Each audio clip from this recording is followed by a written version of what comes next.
Alors Père Morin, on est toujours dans l'Alliance. Vous nous avez parlé de Jérémie et puis vous nous avez dit qu'il y a un grand silence jusqu'à Jésus. Alors pourquoi est-ce que Jésus relance ces idées d'alliance et à quel moment il les relance en fait? Il les relance tout à la fin. L'idée d'alliance, je crois qu'il ne la quitte jamais. L'expression de nouvelle alliance. L'alliance, rappelons-le, c'est, comme je l'ai dit dans le lancement, c'est l'amour de Dieu pour son peuple. C'est voilà. Dieu qui a une sorte d'alliance d'amour. Une alliance, comme des époux vivent une alliance. La tradition biblique et juive insiste beaucoup sur cette dimension matrimoniale, sponsale. Et alors, bon, tous les récits de la dernière scène ne nous donnent pas exactement la même version. En tout cas, celle de Paul, et parce qu'on lui a appris comme ça dès le début, quand Jésus bénit la coupe, il dit ceci est le sang de la nouvelle alliance. Il utilise l'expression nouvelle alliance. En tout cas, Paul l'apprend comme ça. S'il l'apprend comme ça, c'est que la première communauté chrétienne a toujours compris comme ça le geste de Jésus. C'est-à-dire un geste qui nous invite à vivre le retournement que Jérémie espérait. Je scelle avec vous une alliance. Je verse mon sang sur vous pour que vous soyez capables d'attendre mon retour et que je vienne inaugurer définitivement le règne de Dieu. Et la coupe de la nouvelle alliance et le corps livré également pour la nouvelle alliance sont des gestes, des dispositions, des dons par lesquels le Seigneur nous permet de vivre ce que Jérémie avait dit. Et il s'agit plutôt de dire, quand même sur la ligne un peu d'Ézéchiel, tel qu'on l'évoquait hier, renouveler l'être. Le sang versé de Jésus va renouveler le peuple, va renouveler les croyants. Le fait d'être au pied de la croix et de recevoir ce sang versé va nous couvrir, va nous protéger.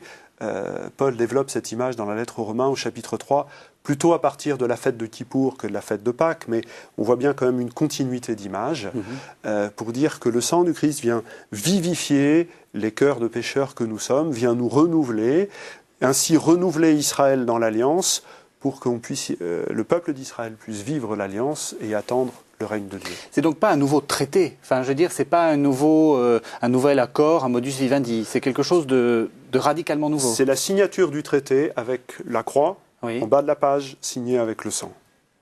Quelle est l'importance justement de ce sang? Pourquoi ce sang? Parce que le sang, c'est la vie, et que l'alliance, alors c'est un élément de rupture avec l'alliance de l'Ancien Testament, c'est que dans l'Ancien Testament, si on ne respecte pas l'alliance, la vie est en jeu, la vie est menacée.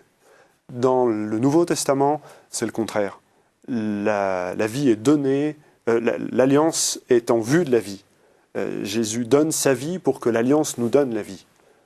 Il n'y a plus d'opposition entre la vie et l'alliance est vraiment pour la vie. Dans le Deutéronome, Dieu dit « Je mets devant vous la vie et la mort, choisissez l'alliance et vous aurez la vie ». Jésus nous dit « Voici ma vie ». Et c'est ça l'alliance. Pourquoi est-ce que Paul a besoin de rappeler ces paroles et de dire il faut faire mémoire? Ça va un peu dans le sens de ce que vous venez de dire, non? Pourquoi Parce que c'est quand même très bizarre. C'est presque. On a l'impression que c'est presque les seules paroles de Jésus qu'il a besoin de. À peu près les seules. On peut le dire comme ça. On peut essayer de raffiner. Mais c'est les seules paroles qu'il a besoin de rappeler en disant mais vous ferez mémoire de moi. Enfin, vous ferez mémoire de ça. Parce que c'est justement les paroles par lesquelles la conversion s'opère. La conversion au sens physique du terme. On ne se tourne plus vers le passé, on se tourne vers l'avenir. Bien évidemment, quand on célèbre l'Eucharistie, on se souvient de ce que Jésus a fait, de sa mort et de sa résurrection. On le fait dans l'attente de son retour. Et Paul insiste là-dessus, et quand on regarde en détail le texte, il y a des petites modifications qu'il insère dans le rituel, puisqu'il nous rappelle un rituel, pour insister, pour dire, vous célébrez, vous annoncez la mort et la résurrection de Jésus jusqu'à ce qu'il vienne. Et c'est lui qui va séparer aussi les gestes strictement liturgiques de la bénédiction du pain et de la fraction du pain et de la bénédiction de la coupe du repas communautaire.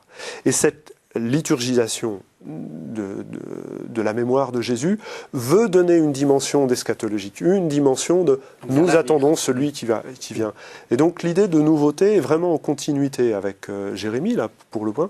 Il s'agit d'une nouvelle posture dans l'Alliance. Merci Père Morin. Voilà.